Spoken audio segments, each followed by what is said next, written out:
di la ñaanal koor jàmm te corona bi yàlla na fi dem bàyyi ñu fi ñu ñëpp te kenn bañ a manqué. Aujourd'hui, gis nañ ni il y a pour l'instant 27 morts ci mooy 27 sax bari na comme ni ma ko mën a waxee et puis 64 cas positifs lanu seetlu ak yoo xam ni 4 à Touba benn Fatick 4 à Tambacounda et puis yeneen si des ci biir Ndakaaru mooy wax ni finalement aussi yëf yi mi ngi law fépp ci Sénégal ñi jot a faatu yal na leen yàlla yërëm te yéexe ñu yal na leen yàlla xare ci àjjana yi gën a kawe yal na seen sarax yàgg ci suñuy loxo te kenn bañ di manqué voilà yàlla lim bi nag li ñaan yàlla na fi yem waaye dañuy seetlu rek ne fu nu amee ay cas sévère rek finalement dañuy gis ni finalement du mucc ci feebar bi waaye yàlla nañ ci yàlla musal ci cas sévère yooyu nga xam ni finalement dina yóbbu ñu bari sans compter ñi nga xam ni ñu ngi faatoo seen biir kër nga xam ni léeg-léeg duñu jot a dem hôpital moo tax ma ni corona bi mi ngi ci biir kër yi waaye nañuy moytu suñu bañee mu law te ku ñu gis ne xaw naa feebar nañ ko jël yóbbu ko hôpital ndax loolu lu am solo la tey nag ci digg ci Covid 19 bi ak yóbbalu koor gi dañuy jàkkaarloo sénégalais boo xam ni moom tamit de la diaspora voilà c'est un cadre boo xam ne mi ngi États-Unis di liggéey dans un industrie chimique di responsable de projet kooku nag ñu koy wax Ibrahima Sow ñun ñu xëy na ñu bëri danañ ko xam ci parce que nekkoon na fi ASA association des Sénégalais d'Amérique nga xam ne jiite na ko ay at balaa mooy léegi nag mi ngi continuer liggéey professionnel la waaye mi ngi liggéey ci yeneen gox mi ngi liggéey ci yeneen projet yoo xam ni voilà dinañu ci wax moom li nga xam ni moom la si lay yëngu en dehors de son activité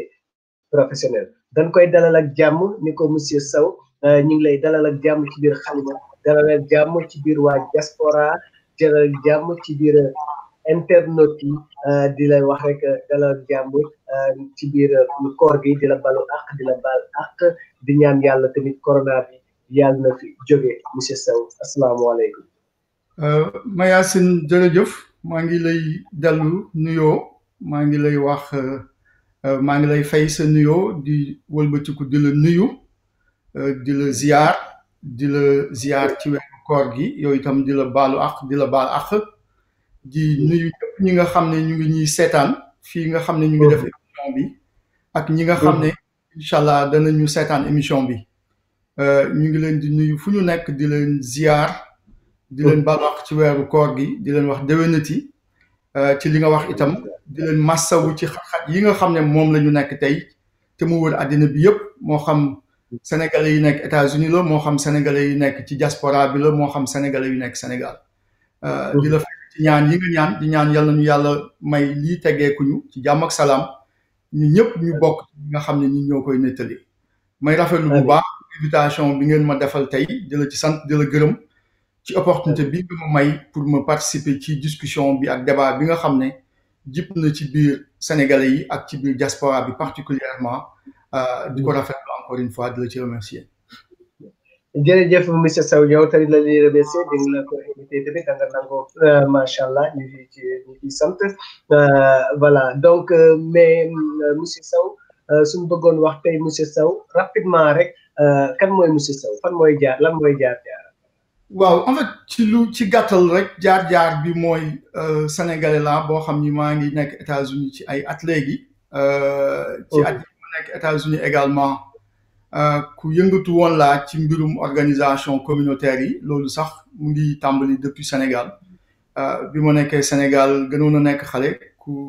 yëngatu woon laa également ku engagé woon naa ci organisation communautaire yi maa ngi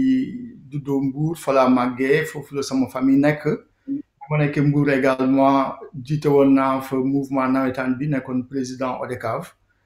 bi may jógee Sénégal loolu laa bàyyi sama gannaaw bi ma ñëwee fii également ma actif ci association des Sénégalais d'Amérique et avant loolu bi ma nekkee Sénégal également maa nekkoon président association des Sénégalais je veux dire association internationale des étudiants en sciences économiques et commerciales ñu koy wax AESEC. Puis également naturellement j'ai rejoint la communauté à travers organisation bi fi nekk mu nekk association des Sénégalais d'Amérique nekk ci secrétaire général mujj ci nekk président de 2014 en 2018 donc c'est ñaari mandat électif la yoo xam ni ci nga koy yamale dañ ko limité également munoo passé ñaari mandat mu nekkoon expérience bu am solo boo xam ni yàlla Sénégalais honoré nañ ma ko bi nekk fii bon ci mbirum liggéey également ci mbirum jàng maa ngi jàng droit ci mbirum fii ma def fi MBA ci mbirum liggéey maa ngi liggéey ci benn société pétrochimie bu ñuy wax BASF société allemande la ci département bi nekk Amérique du Nord en fait di liggéey ci seen partie développement chimique pour le traitement des eaux usées et les eaux de boisson alors loolu lay def maa ngi installé wu New Jersey man ak sama famille donc ci gàttal loolu moo nekk Ibrahima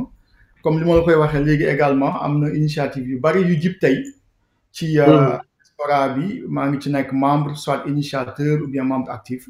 et pour wan la rek diaspora bi lu dynamique la mun na am dina feeñ ci suñu waxtaan mun na dina wane que diaspora bi toogul benn place dañu taxaw véritablement pour dugal seen loxo nga xam ne moom la ñu taxawal ak di ko tabax Sénégal.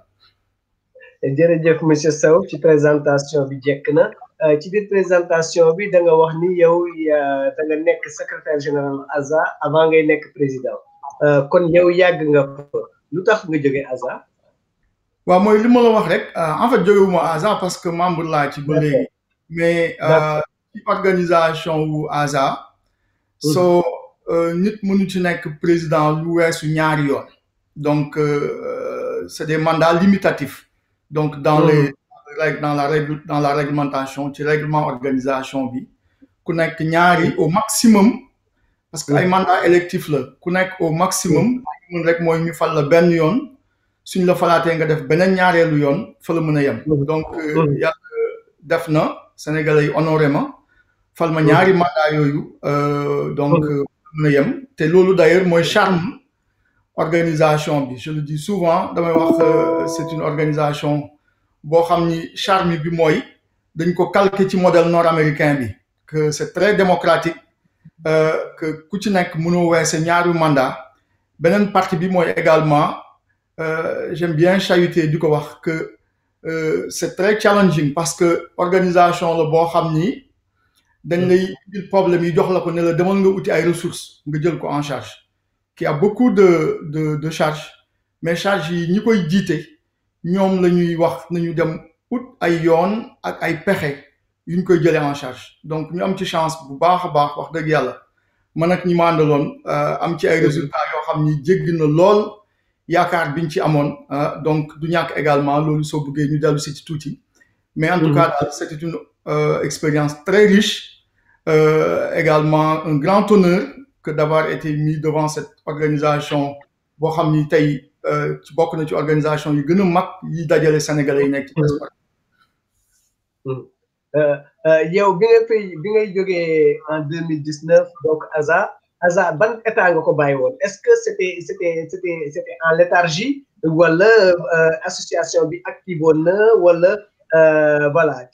ci yan condition nga ko bàyyi joxe ko nga ko si joxe est-ce que le temps financier était bon est-ce que les activités étaient bonnes voilà est-ce qu'il y a des conditions nga yore ASA ba nga koy jógee. waaw disons que maa ngi jógee man ak équipe bi ma àndaloon ñu ngi jógee ASA à la fin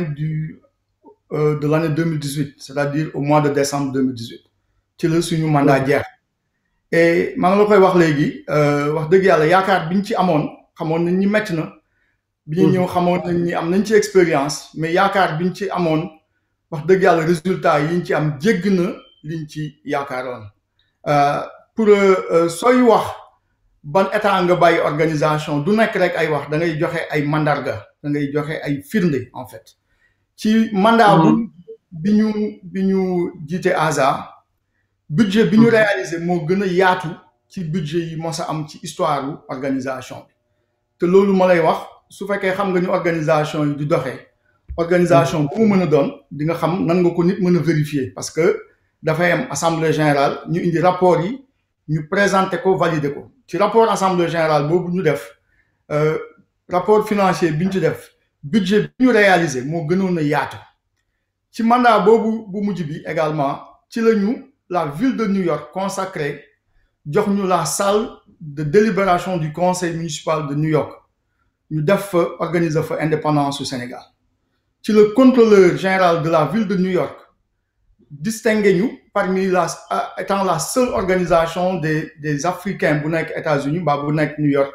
boo xam ni moo gën a dynamique moo gën a taxaw ak également ci histoire am loolu également décoration bi ak distinction bi ñu ngi ko yor ci mandat bu mujj boobu ci la ñu organiser suñu session bu mujj bi ñuy wax le salon de l'investissement des Sénégalais d'Amérique bi nga xam ne ñun ñoo ko initié woon parce que bi ñu ñëwee on a dit qu'il faut qu'on sorte des chantiers battus il faut que les revendications classiques yi nga xam ne moom la immigré yi doon def di wax way nañ ñu yokkal atu voiture yi ñu yóbbu Sénégal ñun ñu génn ci loolu suñu taxawaay nekk dañu bëgg potentiel bi nga xam ne moom moo nekk ci Sénégalais yi nekk ci extérieur bi mbaa ci diaspora bi ñu won ko autorités yi nga xam ne ñoom ñoo nekk Sénégal par delà remittance yi mandat mbaa xaalis bi ñuy yónnee dañ doon wax ni suñu taxawaay moo nekkoon ci li Sénégalais yi nekk ci diaspora bi mën a indi Sénégal li ci gën a tuuti moom mooy xaalis bi ñuy yónnee potentiel entrepreneurial potentiel expertise potentiel matière grise mais surtout épargne retraite bi fi nekk nga xam ni mën nañ ko yóbbu mu financer à la limite développement Sénégal moo ëpp bu baax remittance bi ñu ne du ñu yem rek ci xalaat ko théoriser ko dañ koy mettre en action donc ci ñeenti at yi ñu ko jiite at bu nekk dañ doon woote daje bu mag boo xam ni les pouvoirs publics sénégalais le secteur privé les communautés décentralisées les municipalités dañuy dajaloo ñu waxtaan ci ban apport la diaspora bi mën a am ci Sénégal alors ci année bi ñu mujj pratiquement on a rassemblé les plus grands services du Sénégal ñu daje fii ci def wax naa le budget bi ñu réalisé wax naa la reconnaissance bi ñu am au niveau de la ville de New York ñu jox ñu seen salle yemul ci loolu am na benn programme bu ñuy wax ID NYC boo xam ne dañuy dem defaral nit ñi ay mandarga ay identité ils ont déplacé le programme indil ñu ko ñu defal ñu ko parce que on était l'organisation la plus dynamique ci daaneel ci année bi ñu mujj parce qu'on a l'organisation là elle est sociale on a pris sur nous de codifier ce qu'on appelle la charte sociale c'est-à-dire le social bi nga xam ne dañ ko doon def dañ ko jël codifier ko def ko obligation teg ko suñu kaw ne képp ku bokk ci organisation bi su la lii dalee ñu jox la lii ba pare exécuter ko et pour finir quand on partait l'argent qu'on a laissé en arrière mosul am bureau buy def transition bàyyi ko ci ginnaaw on a laissé tout ça en arrière bàyyi fa également une reconnaissance internationale bàyyi fa le fait d'avoir positionné cette structure comme l'organisation la plus dynamique la plus reconnue et la plus innovative des Sénégalais dans la diaspora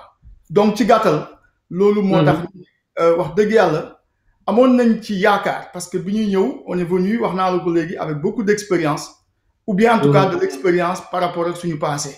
on est venu également avec beaucoup de motivation et on avait également une vision très très claire mais pour autant liñ ci am comme réalisation malgré atu yooyu yëpp ñu indaale woon malgré vision bu leer boobu yëpp ñu indaale woon liñ ci am comme réalisation ak comme réussite ak comme résultat wax dëgg yàlla weesu na suñu njot mais nag ñu ciy am mbégte parce que loo defal sa communauté sa bopp nga ko defal te liggéey boobu yëpp c'est dans le bénévolat maa ngi lay wax léegi pratiquement amul ressources yi yaa koy xalaatal sa bopp yaa aussi j'ai oublié de dire que pendant les 4 ans qu'on a été à la tête de l'organisation amul benn bés bu ñu dem ci communauté bi laaj leen xaalis liñ ci def yëpp ñun ñoo ko fexe ñoo ut suñu yoon bi muy metti ak bi muy yomb yëpp ñun ñoo ko jaaral ci yoon ba boucler les budgets pendant les 4 ans sans jamais faire de fundraising. macha allah kon léegi bi nga jógee fii ASA léegi yaa ngi liggéey ci d'autres projets pour projet communautaire si j'entends bien léegi ci lay yëngu foofu. waaw disons que maa ngi liggéey sur le plan professionnel. Sur le plan professionnel, comme je dis tantôt, je suis responsable dans une société pétrochimique. Loolu ci sama liggéeyu bopp. mooy ci sama cadre de formation ak sama liggéey. À côté de cela également je fais de l'immobilier je am na immeuble yu may jël di ko defaraat di ko louer que ce soit à New York ou bien dans la ville de New Jersey, donc je suis propriétaire dans ce sens-là. Loolu c'est des passions. Il y a beaucoup d'initiatives dans la diaspora yoo xam ni vraiment elle est en effervescence. Il y a beaucoup de projets yoo xam ni ñu ngi ñëw ñi ñaa ngi ciy liggéey indi ko, n'est-ce pas? Parce que on est une ressource, on le concède, donc il faudrait que ñu bañ a arrêter rek ci ñu nekkoon. Mais balaa loolu bëggoon naa massawu suñu mbokk yi nga xam ne Covid bi wax dëgg yàlla nekk na ci ñoom xat-xat dem ci sax ba ñenn ñi mu jël seen bakkan. Certainement sànq yaa ngi koy wax di wax bilan bi au Sénégal ñi mu laalee Sénégal noonu la laalee Sénégalais yu nekk États-Unis et sooy seet feebar la boo xam ni dafa law ba nga xam ni te puisque Sénégalais yi ay nit la yoo xam ni dañuy tukki alors daf ñu concerné daf ñu touché bu baax a baax alors que mu nekk États-Unis que mu nekk Italie que mu nekk France que mu nekk feneen ci àddina bi on a perdu beaucoup de vie humaine dans la communauté des Sénégalais de la diaspora. Donc ma bëggoon sama ko may rek ma def benn pause massawu famille bu baax a baax jaale leen suñu mbokk yooyu wàññeeku jiituñu ñu ñaanal leen yàlla xare leen àjjana. ñaan également yàlla def barke ci njaboot bi ñu bàyyi ci ginnaaw gunge njaboot bi ñu bàyyi ci ginnaaw. loolu également liñ ci gën a feeñ mooy dëgg la feebar bi tey yaatu na ci àddina bi dal na ci nit ñi metti na bette na mais soo koy seet également taxawaay bi ci Sénégal yi am au niveau de la diaspora taxawaay bu digne la taxawaay bu rafet la parce que même bi ñu demee ba gouvernement bi wax Sénégalais yi nga xam ne génn nañu àddina ci diaspora bi ci Covid bi kenn mënu leen delloo seen mbokk ak seen frère yi ñu nekkal fii ci extérieur bi taxawu nañu leen def pexe ñu toppatoo leen comme ni ñu war a toppatoo jullit denc leen comme ni ñu war a dencee jullit également bi mu ñëwee feebar bi indi ay xat-xat am ñu bari ñoo xam ni dañu perdre seen liggéey am ñu bari ñoo xam ni peut-être dañu tëju seen i économie demewul woon noonu ba affaire bi commencé nekk ay xat-xat am na solidarité agissante bu mag boo xam ni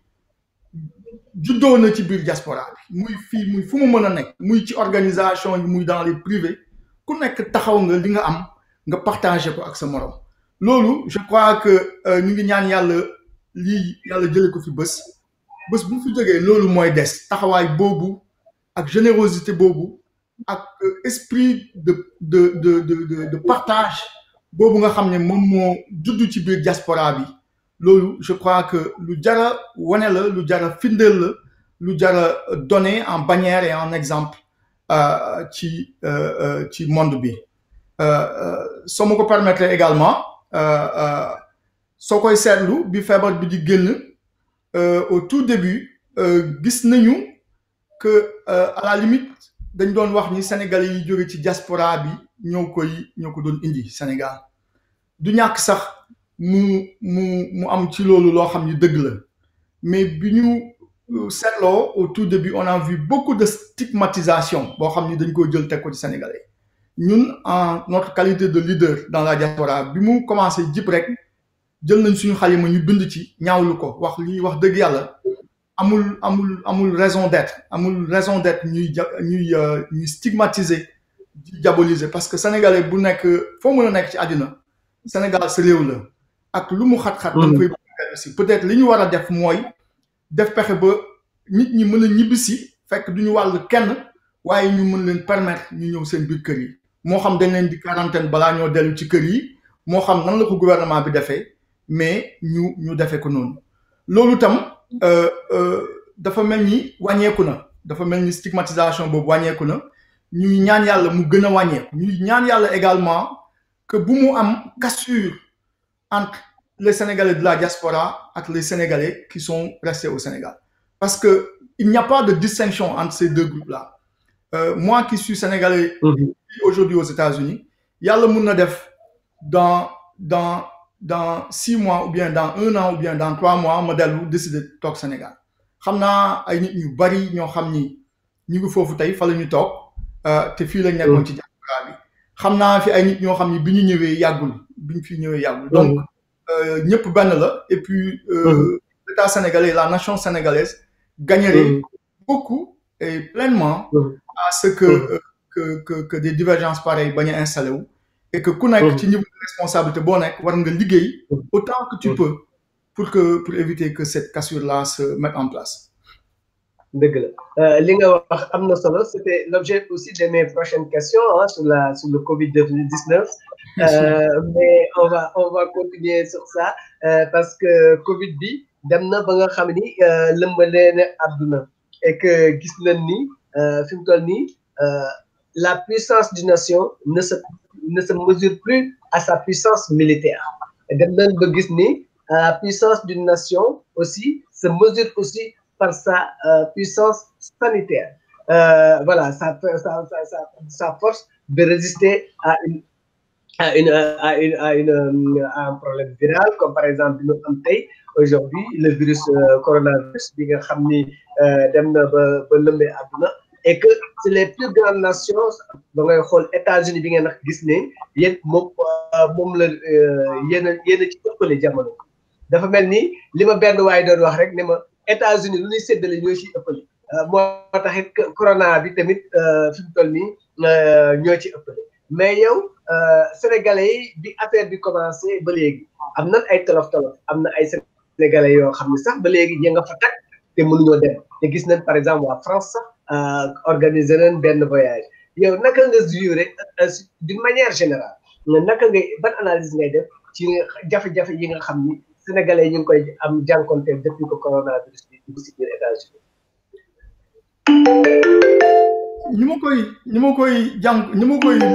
lecture bi moo ci am rek mooy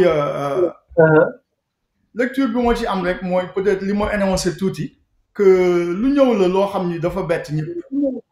dafa bett également donc su ñëwee peut-être couche sociale yi nga xam ne ñoom ñooy gën a fragile ci ñoom lay gën a metti alors lu mel ni la communauté sénégalaise bi nekk États-Unis gis nañ ni c'est une communauté très dynamique qui est également basée au centre de New York parce que ñun position géographique bi ñu nekk ci New York Harlem fi ñuy wax Little Sénégal c'est presque au centre de New York et il se peut que yeneen communauté yi également que ce soit en Italie ou bien en France nekk ci condition yooyu c'est également une communauté dynamique parce que ñu ci gën a bari dañuy dawal ay taxi ñu ci gën a bari ay entrepreneurs lañu yoo xam ne dañu am seen salon de coiffure donc dañuy nekk tout le temps en contact ak population yi ñu ci gën a bari dañuy am ay entrepreneurs lañu dañuy am ay seen échalage mbaa ay table mbaa ay boutique alors et donc bu mu ñëwee pratiquement bokk nañ ci ñi mu gën a laal gouvernement bi également au niveau du Sénégal jël ay décisions yoo xam ni ça allait dans le sens de dire que waruñu delloo si dépouille ñi nga xam ne dañu gaañu ci Covid bi bon man dama ci rafet njort rek ma jàpp ni peut-être li taxoon ñoom ñu def ko mooy dañu jàppoon ni peut-être suñu indee une dépouille boo xam ni dafa gën àddina ci Covid bi te peut-être dépouille boobu mën na am muy wàlle peut-être ci chaîne de transport ou dépouille boobu dina ci am ay zones yoo xam ni mën nga ci agir ñi am prudence mais dina ci am ay zones yoo xam ni peut-être mën na fa egg seeni borom manqué prudence mu wàll fa mu poser fa problème mais wax dëgg yàlla li ñu gënal li am léegi mooy li ñu gënal mooy lan mooy même su fekkee du loo xam ni sax diine moo ko recommandé suñu aada la rek ku gën àddina ñu delloo la li am léegi moo ñu gënal ba ku ci nit génn àddina ñu mën la delloo jox la say mbokk ñu mën la denc xam fi ñu la denc également di mën dem di la ziyaare même su fekkee ni loolu lu mën a am fii la parce que ñi nga xam ne tam yàlla def na ñu denc leen fii wax naa ko léegi préparer nañ leen ni ñuy préparer jullit jullee leen ni ñuy jullee jullit denc leen ñaanal leen ni ñuy ñaanale jullit ba pare fi ñu leen denc def pexe ba nga xam ne bés bu lii jàllee ku ci nekk sa waa kër dina mën a ñëw fekk fi nga nekk ñu ziyaare la di fi ñëw saa yu buggee ñu ziyaare la te également pratiquement ku ci nekk fi nga tëdd ay titre foncier la yoo xam ni dañ koy jënd te dinañu ko garantir pendant au minimum 200 ans te kenn du fa def leneen Alors, mais en résumé, foofu jafe na pour nga am titre foncier parce que par exemple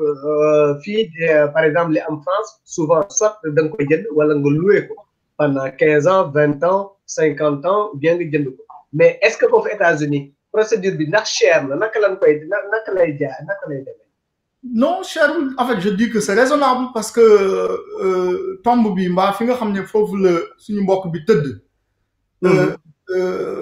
Je crois que ça coûte $500. Ñu defal un titre boo xam ni ça te donne un droit de propriété sur le titre pendant 200 ans. Et pratiquement service funéraire mbaa cimetière yëpp dañuy offrir loolu. Donc wax dëgg yàlla. mais dégg naa durée bi garde bi ñu garde corps bi avant ñu koy suul aussi c'est payant dama ko dégg dafa ci wàllu bëri da ngay fay tous les jours ak yooyu. waaw disons que su nit gënee àddina dañ koy pour la plupart du temps hôpitaux yi dañuy transmettre dépouille bi famille bi et puisque dafay soxla ay prise en charge sanitaire particulier ak ay prise en charge parce que mënoo jël dépouille nit comme ça nga nekk famille rek comme ni ñu koy defee Sénégal donc souvent dañ koy transmettre les services funéraires alors service funéraire yooyu dafa am liggéey bu ñu ciy def ñoo koy garder ñoom ñoo koy maintenir ci ay certaines températures et tout ça donc dañuy facturer loolu donc loolu dañ koy facturer bon je crois que procédure bi loolu la. waaw mais dafa am ko demal dafa cher parce que tous les jours da nga war a fay une certaine somme boo xam ne xaw na takku et que lu mu fa gën a yàgg rek sa poche gën a oyof. bon lu mu cher bon man je crois que su fekkee ñun am nañ ci ñun kenn ku gën a àddina suñ ko bëggee en charge fii ci service funéraire ba denc ko dafay nekk prix moitié prix pratiquement soo bëggee delloo corps bi Sénégal donc je crois que ku gën a àddina fii ñu bëgg ko fi denc les frais totaux ça mu ngi nekk ay booru $3,500 bon su fekkee ku ñu war a delloo Sénégal la bon presque il faut voir peut-être le double de ça à peu près pour ou bien un peu moins ou un peu plus ou bien exactement. $5,000 à $6,000 ak yooyu waaw. waaw maximum 7,000. waaw léegi mais sénégalais yi actuellement ñi fa nelaw bari na ci Covid. waaw bari na en fait wax dëgg yàlla parce que même su doon benn rek la bari na te wax dëgg yàlla lim bi ëpp na benn bu baax man nag amuma exactement nombre bi parce que consulat bi moom mooy service administratif bu état du Sénégal fii ñoom ñooy délivrer les certificats de genre de mort donc ñooñu par exemple ñoom ñooy mun a xam exactement ñaata nit ñoo ci génn àddina te ku mu soxal également mun nga dem def ay recherche mais lu ci mënta doon jarul controverse te controverse su ci am également waru ci am parce que nit bu la man su ma la waxee fukki nit ñoo génn ci Covid bi àddina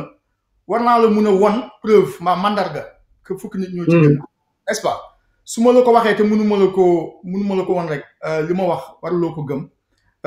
personnellement xamuma wax dëgg yàlla xam naa ni nit ñu takku génn nañu àddina ci Covid bi xam naa ni également que benn nit rek su fekkoon moo ci génn àddina lu bari la ci ñun parce que yàlla def na ñi fi génn àddina yëpp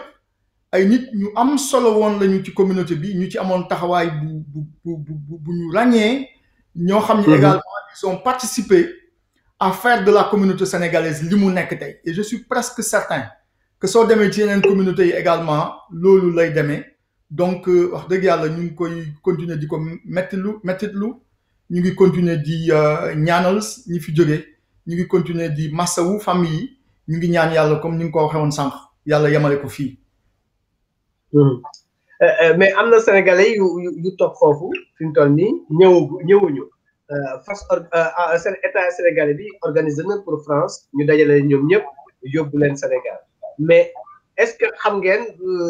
ndax loolu am na États-Unis comment ça va s'organiser est-ce que am ngeen ci ay information waaw am nañ ci ay information am na ay sénégalais yi yu ñuy wax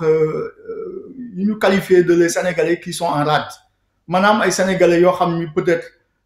installé wuñu fii définitivement dañ fi ñëwoon pour visiter mbaa ñu ñëwoon fi ci seen cadre liggéey mbaa ñu ñëwoon fi ci yeneen anam yàlla def bi ñuy tëj frontières yi mu fekk leen fii. Alors effectivement situation bu metti la xam nga su fekkee da nga bàyyi sa liggéey Sénégal mbaa nga bàyyi sa famille Sénégal ñëwoon par exemple prévoir toog fii 15 jours lii mujj la fi fekk ñu tëj àddina bi yëpp. amatul aéroport avion amatul dara c'est très difficile bon ci aide bi ma dégg gouvernement bi mu ngi koy joxe dégg naa am nañ ci wàll ci fan yi également dégg naa ñu ne ñu ngi arrangé wu pour affréter benn avion mu delloo leen ci ñi nga xam ne ñu ngi fi ba léegi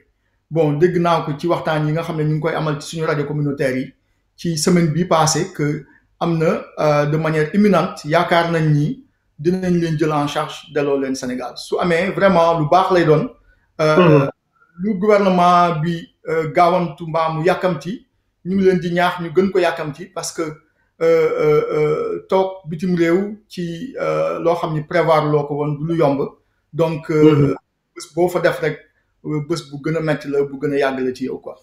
évidemment ku fi nekk say mbokk nga fiy nekkal parce que y a une large communauté sénégalaise qui est là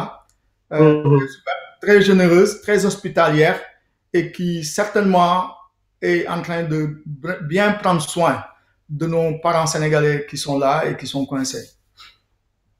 D'accord léegi dañ ñëwaat ci li nga xam ne décision bi nga xam ni Sénégal jël na ko jamono ji di président de la République dafa dem voilà il a allégé les mesures yi nga xam ne jëloon na ko warati ji école yi mais yow ban jàngat nga ci am ci loolu. bon jàngat bi ma ci am mooy situation bu bees la situation Covid bi situation la boo xam ni kenn mësu ko gis. ñun dañ koy wax tout le temps souvent quand je parlais à ma famille. dama doon wax ni ñun ñu ngi ci presque milieu épicentre bi parce que New York pratiquement li fi gën a àddina ci Covid bi kenn xamul nu mu toll. mais malgré loolu dans les heures les plus sombres ñun notre souci le plus grand c'était le Sénégal ñun ñooñu lañ doon gën a xalaat alors parce que sooy seet feebar la boo xam ni kenn amalu ko vaccin kenn amalu ko garab li ñu ko amal rek mooy discipline de masse c'est-à-dire nit ñi jël ku nekk jël sa matuwaay fi nga nekk donc il faut beaucoup d'organisation il faut beaucoup de discipline il faut beaucoup de solidarité alors je suis presque certain que ñi nga xam ne jël nañ décision yi ñu jël Sénégal xam nañ li ñuy def ñoom ñoo am données scientifiques yi nga xam ne peut-être ñun amuñu ci accès ba xam peut-être lan moo tax ñu def loolu mais li ma ci xam rek mooy feebar bu doy waar la boo xam ni war na tax ñëpp moytu te ñun li ñu gis États-Unis gis ko New York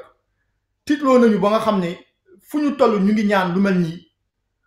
même pepp bu gën a tuuti ci loolu bu mu am Sénégal te loolu nag li ñuy wax yàlla béy sa tool yàlla dinañu si dimbali waaye ñun itam war nañ ci mën a dimbali suñu bopp en respectant les dispositions qui sont édictées par les autorités et en maintenant les dispositions de veille yi nga xam ne ñoom la ñu édicté parce que am na niveau de propagation boo xam ni su ci amee ça risque d'être extrêmement fatal pour nos communautés que ce soit sénégalaises que ce soit africaines. monsieur Sow su ma la déggee yow dafa mel ni da nga bañ a muuyewu beaucoup ci décision yi nga xam ni état bi jël na ko mais parce que éventuellement suñu demee ba nga xamee ni relâché na par exemple mesure yi ñu prise yi kii te yow depuis États-Unis yaa ngi tiit est-ce que amul benn contradiction foofu est-ce que yow xalaatoo woon ni par exemple les mesures devaient être plus coercitives que yi mu jël actuellement wala ni mu ko jëlee mais yow dafa mel ni bëggoo ci wax lu bare. waaw dafa mel ni bëgguma critiquer ñi jël décision bi tu as parfaitement raison. parce que pour un certain nombre de raisons bu njëkk bi mooy xamuma les données scientifiques yi nga xam ne ci lañ basé wu pour jël ko j'aime pas trop parler de lu ma xamul man. beneen bi mooy dëgg la ñëpp wax nañ ni bi ñuy relâcher mesures yi au Sénégal pratiquement période boobu moo tombé ak pic bi Mais nous, on a également surveillé qu'il y avait de grands mouvements de protestation en latence. On a suivi mouvements religieux. Nous devons voir nous bailler nous juliti. Alors, si vous avez maintenir les mesures, mon ni une confrontation. Alors, peut-être c'est jamais souhaitable, et particulièrement en cette période-là. Ça, c'est une dimension dans la question. Une autre dimension dans la question, moi, même aux États-Unis, par exemple, confinement, il dit comme conséquence, moi, c'est une perte de 30 000 millions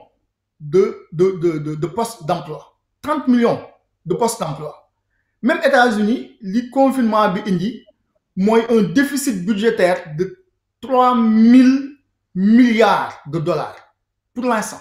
Alors, le confinement indi ou la guerre sanitaire? Parce que toute guerre a des conséquences économiques. Oui, en fait, le confinement c'est la partie la plus importante de la guerre sanitaire.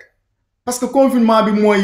wax nit ñi nga xamné dañu am sen entreprise tëj leen ko sans poser de questions et aller. Il y aura des entreprises qui vont survivre, il y aura des entreprises qui ne pourront pas survivre. Personne, si on est que dans les pays développés, en France, aux États-Unis, mën nga dem nga def sa marché pour une semaine, pour un mois, pour 15 jours, nga yóbbu ko sa kër nga denc ko. Mais su fekkee ni Sénégal la waxuma sax question de moyens ou manque de moyens, mais même habitude c'était d'aller au marché tous les jours. Et il y a beaucoup de gens yoo xam ni peut-être ils vivent au jour le jour. Donc oui, peut-être que li nekkoon idéal moo nekk ñu wax nit ñi tëju leen bu kenn génn rester là-bas pendant 6 mois ou bien pendant autant de temps que possible. Mais aussi comme certains l'ont dit, est-ce que suñ ko defoon confinement bi du bañ a rey nit ñi mais lii rey nit ñi mujj nekk xiif mbaa mu am ay mouvements sociaux yoo xam ne ça risque de déstabiliser. Je parle même pas de l'État, mais je parle de la nation. Alors donc il faut peut-être que et malheureusement c'est un peu ces genres de problèmes qu'on a eu. Il faut critiquer l'État quand il faut critiquer l'État. Mais nous, particulièrement nous de la diaspora, on est tellement bien lotis. Il y a tellement d'expertise que idée à critique bu ñu avancer rek, ça doit être tellement en béton que ça renforce l'image que les gens ont de la diaspora. On ne doit pas faire des critiques légères, on ne doit pas faire des critiques simplement parce qu'on doit en faire. Mais lu ñu ciy def rek dañ ko war a teg ci lu dëggu, ci lu wóor, ci lu sérieux, parce que diaspora bi am na ressources yooyu, am na expertise boobu, am na know-how boobu, am na matière grise boobu. Loolu moo tax su ma ciy wax, j'en parle avec beaucoup de prudence, non pas parce que je veux mélanger les gens qui ont pris ces décisions, mais simplement parce que je prends en compte, même si je ne le dis pas, tous ces aspects yi nga xam ne wax naa la ko léegi mu nekk les risques d'instabilité sociale, la situation économique des gens qu'on met en place, mais aussi ultimately il faudrait qu'on arrive à un point où il faut réouvrir les pays, parce qu'il faut que les gens, la nature humaine, c'est d'avoir des activités, de fonctionner. Même aux États-Unis, tu as vu, c'est un grand débat. Dans des pays et dans des citoyens qui sont pour la plupart du temps très bien éduqués, les mouvements de foule qu'il y a, même au sommet de l'État, les gens ont des difficultés à accepter que les gens restent sans bouger. Mais ça, c'est normal. C'est un débat aussi vieux que le monde entre l'économique et le social. Est-ce que l'économique doit faire vivre le social ou bien est-ce que le social doit être tenu compte dans l'économie? C'est aussi vieux que le monde. Donc, guerre, c'est une guerre sanitaire. À un moment donné, nous avons gérer l'économie et ça. Quelle que soit la situation, nous mener sur notre activité.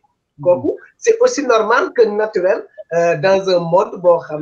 l'économie aussi doit une part très importante parce que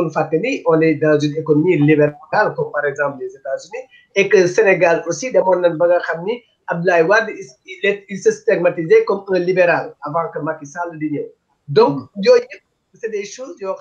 faut s'y attendre. Mais en même temps, est-ce que si vous dites, par exemple, que habitude Sénégalais, les Sénégalais dans envahir les boulangeries, tu m'as dit, baga xameni dañuy dem ba faté barrière yi dañ daan dem ba nga xamni daaw ñu sol masque dañ daan dem ba nga xamni dañ daan génn guddi malgré l'introduction par exemple ça c'est des faits yoo xamee ni am na yu tëkku yu am suñ dee par exemple il y a des décisions qui viennent après et ces décisions-là peuvent être critiquées, c'est-à-dire que à un moment donné c'est pas parce que c'est pas il y a pas de base scientifique sur laquelle on peut se poser pour le faire mais c'est des données yoo xam ni fiables sur lesquelles on peut se reposer aussi pour faire des critiques. Moi, je suis avec li nga wax dama ci d'accord. On ne peut pas critiquer une personne sans pour autant avoir une base soutenue boo xam ne da lay permettre nga mën a wax mais aussi suñu gisee li am ci corona bi on est parti de zéro pendant un bon moment le Sénégal était au top le premier pays voilà voilà finalement on est descendu à la 9e place. Les morts commencent à s'accumuler. On les teste, on va entre 8 et 10%. Alors que c'était moins d'1% d'apparaît. Mais au jour le jour, il y a 10% des tests qui reviennent positifs. Le nombre. Donc, ça nous donne plus de peur par rapport aux décisions qui sont prises. Si par rapport à ces décisions-là, les mesures qui sont prises entrent dans le cadre de l'allègement des mesures, est-ce que on est en droit d'avoir peur? Parce que finalement, par exemple, mosquée c'est une première chose. Nous avons avec 1 mètre de distance. Par exemple, école par exemple, nous avons examen, nous def cours virtuel. Fateni Sénégal, yow mi sax soy woté ci WhatsApp da ngay am des fois difficulté pour par exemple ñi nga xam ni ci village so leen def les cours virtuels ñu jëm et c'est une manière et voilà de dire quelque part ñenn ñi année blanche nañu ñi def examen mais yoy critique yoy pour man c'est dafa am fu ko tek xawma nak ndax yow da nga and pour que sénégalais dem jangi au mois de juin et puis gis des ñara def cours virtuel man waa Ourossogui so leen defal cours virtuel te wala waa Aéré Lao wala ma dem fële Malem Hodar wala Koumpentoum mais élèves yi fa nekk man xawma ndax dinañ mën a def cours virtuel boobu Macky Sall di def bu ñu fàtte ni au Sénégal encore il y a toujours des classes sans abri des abris provisoires dans certaines écoles donc c'est des choses sur lesquelles on peut se pencher et même des critiques. Oui. Voilà, moi dans cette question du Covid, personnellement, j'évite autant que possible de critiquer. Et d'ailleurs, ça en général, tout ce qui touche aussi. Je crois que nous devons être une partie de la solution. Il faut critiquer quand il faut critiquer, mais il faut davantage proposer. Et c'est une question extrêmement complexe. Je lisais dans la semaine qu'il y a une province de la Chine qui est retournée en confinement. Exactement. Je lisais aussi dans la semaine que les 2 pays qui sont donnés comme avoir le mieux managé cette épidémie ou bien cette pandémie, que la Corée du Sud et l'Allemagne. Pour le cas de la Corée du Sud, il y a eu une explosion des cas dès qu'ils ont réouvert et les gens sont allés dans les bars et il y a eu une explosion des cas.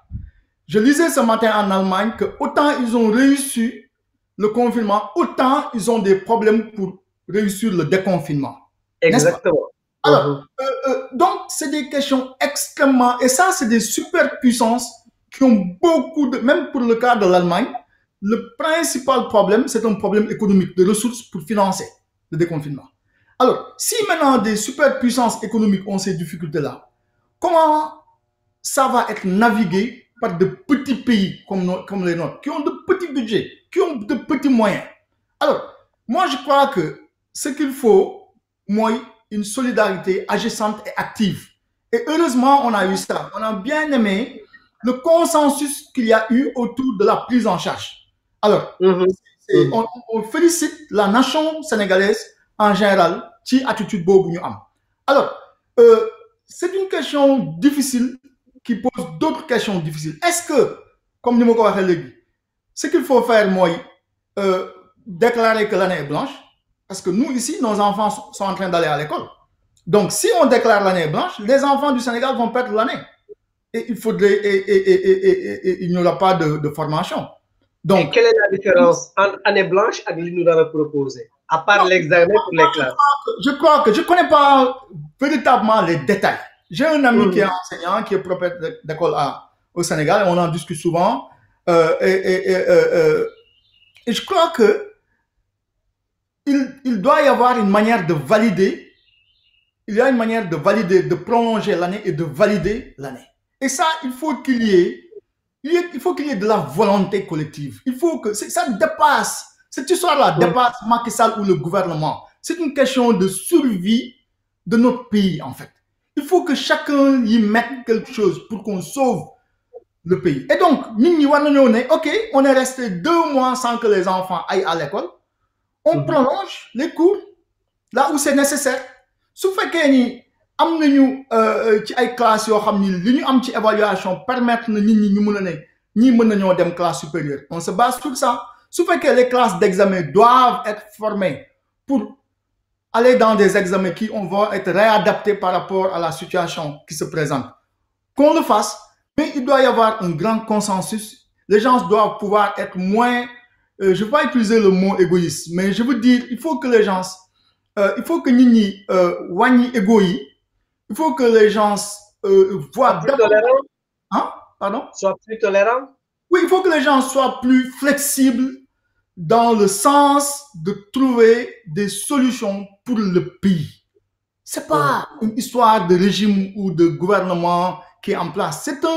C'est une question de sauver le pays dans une situation particulièrement difficile. Et c'est pourquoi je me retiens, sincèrement. J'avoue que j'adore, à la limite, critiquer le gouvernement. Mais dans cette question-là, d'ouvrir les mosquées, est-ce qu'il faut demander à l'État de prendre une armée et d'aller affronter une communauté religieuse dans une partie de la communauté? Ça risque d'être plus sérieux. Est-ce qu'il faut demander à la police d'aller attaquer les khalifs généraux qui disent que nous sommes venus du lit par A ou par B? Non, pas du tout. Pas du tout. Donc, il faut considérer que ce n'est pas des décisions facile et essayer de voir autant que possible comment maintenir l'harmonie sociale, comment maintenir ce consensus qu'on a, tout en essayant d'éviter autant qu'on peut cette maladie-là. Et dire aussi que nous avons eu la chance d'avoir été parmi ceux qui ont été cités comme un exemple de réussite. Parce que jusqu'à présent, Kaï Barina, ouais, les gens se posent des questions, lan moo tax Afrique affaire bi développé wu fa comme ni mu mel ci yeneen dëkk yi. Et je crois que loolu tam tout le boo xam ni il faudrait qu'on bâtisse autour de ça. Il faudrait que l'État, la nation sénégalaise présente au Sénégal et également la nation sénégalaise dans la diaspora se donne la main et utilise les ressources disponibles pour voir comment capitaliser sur cette nouvelle image qu'on aura. Ce nouvel ordre qu'on est en train de réclamer, ce ne sera pas un ordre qu'on va nous donner. Ce sera un ordre qu'on va imposer par nos postures personnelles et par nos postures communautaires. Donc, loolu tam bëggoon naa ko ci yokk ci li ma laaj. Exactement. Après corona bi après corona bi defe naa ñun ñëpp moo ñu war a soxal. Corona mosul am ci àddina bi, donc pratiquement c'est à la limite prophétisé que de parler de l'après-corona. Mais ci quelques data, quelques statistiques qui commencent à gënugum ak quelques tendances yi ñu gisagum, leer na ni pratiquement ce sera un chacun pour soi, Dieu pour tous. Parce que ku ci nekk am nga problème yoo xam ni li lay gën a yitteel mooy régler sa problème bopp. Donc c'est clair que nos pays ne pourront plus compter sur l'Occident. Donc yàlla def na kon ñun loolu lañ doon ut boobu ba léegi soo gisee année yi passé yëpp avec les mouvements qui sont développés, France dégage et tout ça, yàlla def na tey ba bi corona bi ñëwee ñun on a été des modèles de réussite sur le plan de la prise en charge médicale de ce truc. Yàlla dimbali nañu ci. Alors yàlla def na également egg nañ ci àddina boo xam ni France boppam lay tal ku neen keneen tal sa bopp, mais na état bi tendre la main à toutes les composantes sociales du pays et aussi à la diaspora pour ñu xool naka le nit ñi, parce que moi quand j'étais le président de l'ASA, je disais aux au monde en général que si l'État nous aidait à régler le problème de la retraite, de l'épargne retraite, ou bien de la retraite des immigrés, liñ ci mobiliser en ressources mun na tabax li ñu bëgg a tabax Sénégal parce que ñi fi nekk ñëpp soit ñu ngi cotiser fenn mbaa amuñu fenn fu ñuy cotiser parce que amuñu ay ressources amuñu kayit su fekkoon tey gouvernement bi ñëw na mu développer les rapports de confiance qu'il faille ba nga xam ni rapport de confiance bi am na ñu organiser ñooñu ba ku nekk ngay cotiser quelque part au Sénégal cet argent là peut construire beaucoup dans le pays loolu c'est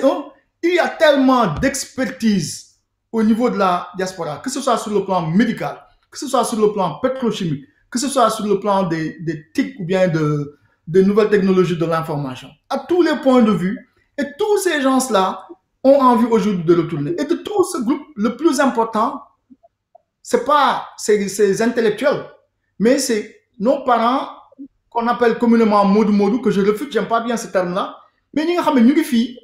bi ñuy ñëw état bi jox leen dara kenn jàppalewu leen jànguñu école mais ils sont venus ils se sont formés dans les rues de New York de Milan de Paris et ils sont devenus de grands entrepreneurs. Ces gens-là pour la plupart du temps aujourd'hui avec la situation qui se passe on a vu un grand mouvement pour retourner loolu état bi waroon na ko mun a capter encadrer ñooñu dimbali leen expertise bi ñu acquérir fii vécu bi ñu am dans les pays développés ñu transposer ko.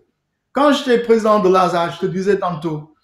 l'une des dernières activités qu'on a faites, moi, le salon de l'investissement des Sénégalais d'Amérique. Beaucoup de ci, conclusion salon bobu, ñu ubbi un guichet unique dans le consulat général du Sénégal à New York. L'objectif principal, c'était de faire un suivi des projets des Sénégalais qui sont là. Parce que ça, même dans le dispositif des rapports entre le Sénégal et sa diaspora, soo ñëwee ci ambassade yi dafa am ay bureau économique parce que ils sont plus intéressés à capter les ressources et les investissements des nationaux des pays que les Sénégalais qui sont dans la diaspora. Alors que les Sénégalais de la diaspora ont envie d'aller investir, mais ils ne connaissent pas. Et quelqu'un ne peut pas retourner et investir dans quelque chose que tu ne connais pas. Et la seule petite chose qu'on demande à l'État à travers ces demandements, aurait été de venir encadrer ces gens-là, les mettre en confiance, leur montrer qu'il est bien possible de venir investir et en sécurité dans son propre pays et leur montrer également combien il y a aujourd'hui d'opportunités d'investissement. Donc, moi, non l'a gisé après Covid-19. La diaspora sera une des clés de la solution.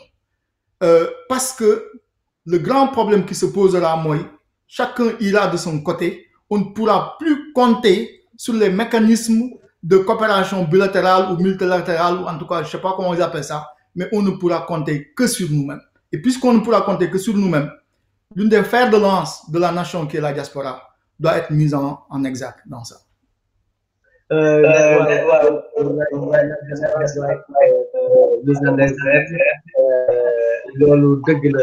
Mais yow ci bi ñu nekk ci biir diaspora après Covid bi ci yan activité nga nar a yëngu yow moom sa bopp. Moi, mon équipe, li ma lay wax, projets exactement.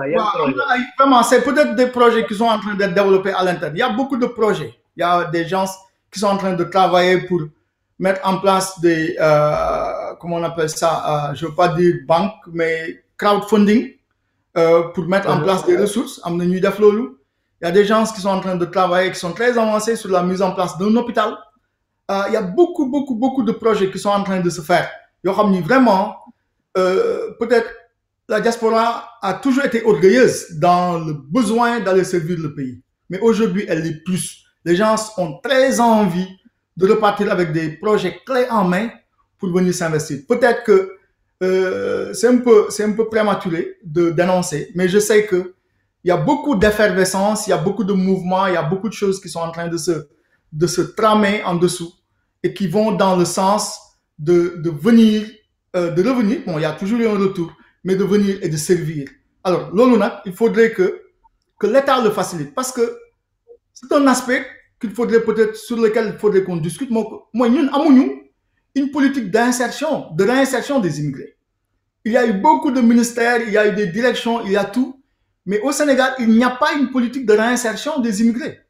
il n'y en a pas. Mais ministère affaires étrangères léegi am na département boo xam ne dafay accompagner les immigrés dans le retour, dans la réinsertion. Il y a le FONGIP, donc léegi l'APIX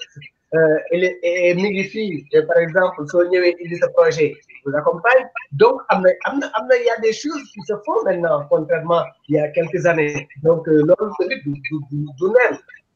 Merci beaucoup. J'étais dans une position qui m'a permis de voir beaucoup de choses. Et quand on était dans cette position, on sort des sentiers battus. D'autres, les projets classiques que les gens font, on va s'arrêter de les faire. On va faire des projets qui vont aller dans le sens de mettre en valeur l'immigré, qui vont être dans le sens dans le développement économique. On a travaillé beaucoup de ces structures, mais on n'a jamais vu de manière concrète de politique pensée et réfléchie. Et je m'arrête là. Quand je dis penser et réfléchir, moi, quand tu mets en place des politiques pour des groupes sociaux, groupe yoyu so len ci bolewul politique yoyu mënuñu antu mbaa y a beaucoup de chance que ce soit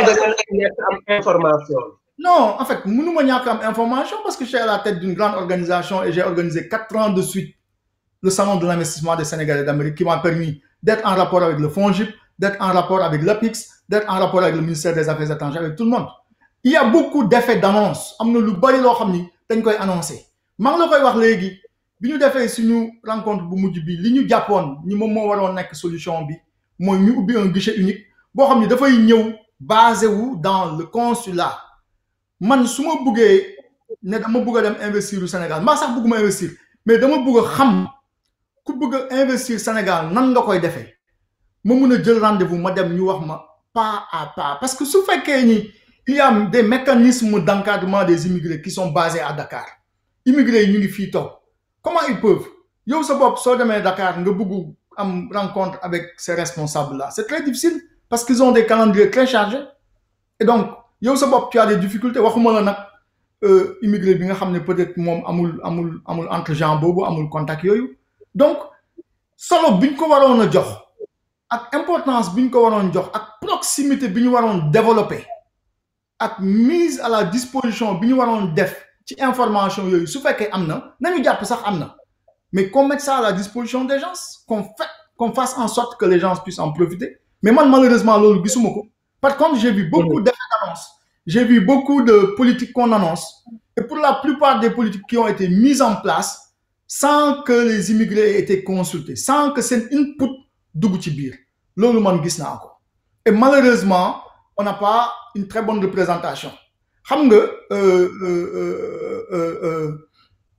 Quand on était à la tête de la structure dont on en parlait tantôt, man ay nit yu bari dañ doon ñëw ci man di ma wax seen kër Sénégal dañ ko napp dañu toog fii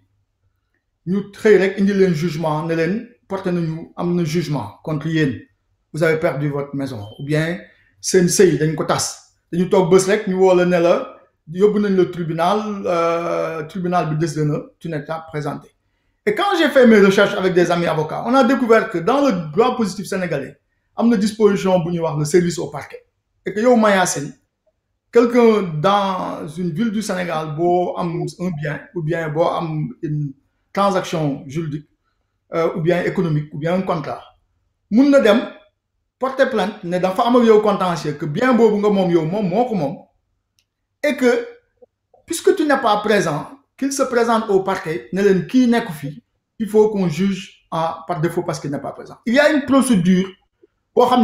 suivre et qui, à aucun moment, ne va pas dans le sens d'aller rechercher Mayassine, mais qui simplement, sauf qu'il faut déposer ben délai sur Amérique, on doit pouvoir juger en faveur du prétendant ou bien du demandeur. Et il y a beaucoup de personnes qui ont perdu des biens ou bien qui ont été spoliés dans des contrats dans lesquels. Alors que la diaspora aujourd'hui représente 3/4 de la population. Donc ça, ce sont des dispositions yo xamni yaakaaroon nañ ni nit ñi war nañ ko revisiter, changer ko ak yu mel noonu yu dul jeex. Peut-être que ça risque d'être un peu trop long si on va dans ce sens. Mais en tout cas, il y a beaucoup de choses qu'il faut faire pour la diaspora sénégalaise. Parce que la diaspora, elle adore ce pays. Elle ne demande que à aider ce pays où qu'elle puisse être. Je l'ai dit tantôt, au plus profond de cette crise, quand nous, on était là, au centre de New York, si nous avons un téléphone, la chose qui revient le plus, c'est la situation du Sénégal. Donc, et je suis certain que nos amis qui sont en Italie, qui sont en France, qui sont partout à travers le monde, yëg-yëg boobu la ñuy am gis-gis boobu la ñuy am taxawaay boobu la ñu am. loolu nag léegi lan ngay dékku suñu mbokk waa diaspora bi balaa ñoo tàggatoo. dellu di leen masawu ci xat-xat yi ñi ci gën a àddina ñu dellu di leen jaale wax leen ni ñu ngi rafetlu taxawaay solidarité active bi nga xam ne moo transparaître ci situation bu metti bii bu neexee yàlla jàll ba ñu koy nettali bés bu jàllee ba ñu koy nettali li ciy des ci nettali bi mooy joxante loxo bi nga xam ne nit ñi joxante woon nañ ko loxo lu nit am lu mu tuuti nga partagé ko ak sa mbokk immigré moo nekk nga xam ne moom moo nekk li ma bëggoon wax ci tëj bi. En tout cas, ñu ngi lay gërëm di la sant Ibrahima Sow vraiment c'est pas la première fois ñu avec interview et on n'a jamais été déçu par la force des analyses yi nga xam ni yow yaa ngi koy def voilà donc kontaan nañ ci yow voilà donc bi ñu gisee te bëgg-bëgg yéene participer ci débat bi tamit ñun dañ cee kontaan ba nga xamee ni wax dëgg yàlla tey rëccuwuñu ko ci waxtaan bi ci voilà valeurs yi ngay incarné ak analyse aussi pertinente yi nga xam ni jéem nga ko def ci Covid bi ci activité ASA ci activité sénégalais yi nekk ci diaspora bi ak ci rapport yi nga xam ne am nekk na entre état bi ak waa diaspora j'espère que dinañ mën a ñëwaat beneen ci yeneen occasion waxtaan ci diggante diaspora bi ak état bi ak investissement yi parce que c'est des choses yoo xam ne war nañ cee mën a waxtaan ak waa FONGIP ak waa APIX ou des choses comme ça ñu ñëw vraiment ñu gën a teg ceex bi parce que y a des choses peut-être que ñàkk déggoo la rek mais su waxtaan amee ay dinañ gis ne war nañu mën a waa diaspora war na mën di gën di dem di investir yi et kii état bi tamit war na leen gën di mën di accompagner et di leen informer ci nga xam ne procédures yi nga xam ni mettre nañ ko en place pour faciliter l'insertion des immigrés, le retour des immigrés de la diaspora sénégalaise dans notre cher pays. En tout cas maa ngi lay gërëm di la remercier di la ñaanal koorub jàmm di la ñaanal wér te koo xam ak yow ak sa bopp ngeen ñu mucc ci corona bi voilà ba nga xam ne ay nettali lay dooni ëllëg ba nga xam ne kenn bañ a manqué incha allah ndaxte loolu rek mooy mat a ñaan gannaaw wér-gu-yaram bu mat sëkk bu ànd ak wér bu ñu ànd ak wërsëg bu ànd ak tabe ba nga xamee ni yow ak sa ay njaboot ak sa waa kër ak sa mbokk yëpp mën cee di dund di ci tarbiyu te loolu rek la ñuy ñaan ku ci nekk yàlla na ko yàlla defal mbokk yi kooku nag moo doon Ibrahima Sow moom lañ invité woon tey ci nga xam ni moom moo doon président ASA balaa muy ba nga xam ne depuis décembre 2018 la joxe leng yi Ibrahima Sow moom lañu nekkaloon tey ci li nga xam ne moom mooy yóbbalu koor ak corona bi ku ci voilà donc kon li may waxee rek nañu jéem a moytu nañu jéem a raxasu di favoriser savon bi te suñuy génn nañu yor gel alcoolique hydroalcoolique bi dañuy takk suñuy masque en permanence te jox importance à la distance sociale parce que c'est plus important aussi même que le masque fi mu toll nii parce que masque bi peut-être dana dindi kii bi rek dina limité bi waaye nag distance sociale bi xamoo fu mu la ko mujjee mën na la ko joxe de main à main lépp a ngi ci donc nanu le plus important distance sociale bi mètre ak genn wàll gi nga xam ne du ma wax mètre sax mais mètre ak genn wàll gi nañ ko respecté ñun suñu biir te may ñaan président de la République na de génne une prime exceptionnelle jox ko au personnel des soignants parce que mérité nañ ko te sonn nañu te nañ jéem a def na bu ñu manqué équipement bu ñu manqué matériel man foofu rek laay wax saa su nekk personnel soignant bi yàlla na leen yàlla dimbali ba ñoom ñëpp ñu mën cee génn mën a vaincre corona bi te président de la république maa ngi ñaan prime exceptionnelle na ko génne jox ko waa personnel soignant bi pour parce que góor góorgóorlu soo nekk waaw góor ci góor da nga koy defal rek waaye fekkoon na mu doon góor ba pare waaye nag jël ko jox leen ku ci nekk prime mu 50,000 ci kii bi wala lu ko ëpp sax pourquoi pas mais doon na ci baax na leen ko jéem a defal ci baat yooyu laa leen di jox dig daje prochainement dinaa jéem a ko waxtaan ak ku mel ni Moussa Diop Kalima nga xam ne moo bind livre boobu ñu naan Kun Fayakun dinaa jéem a jokk ku mel ni Ndella Madior Diouf maa ngi jéem a seet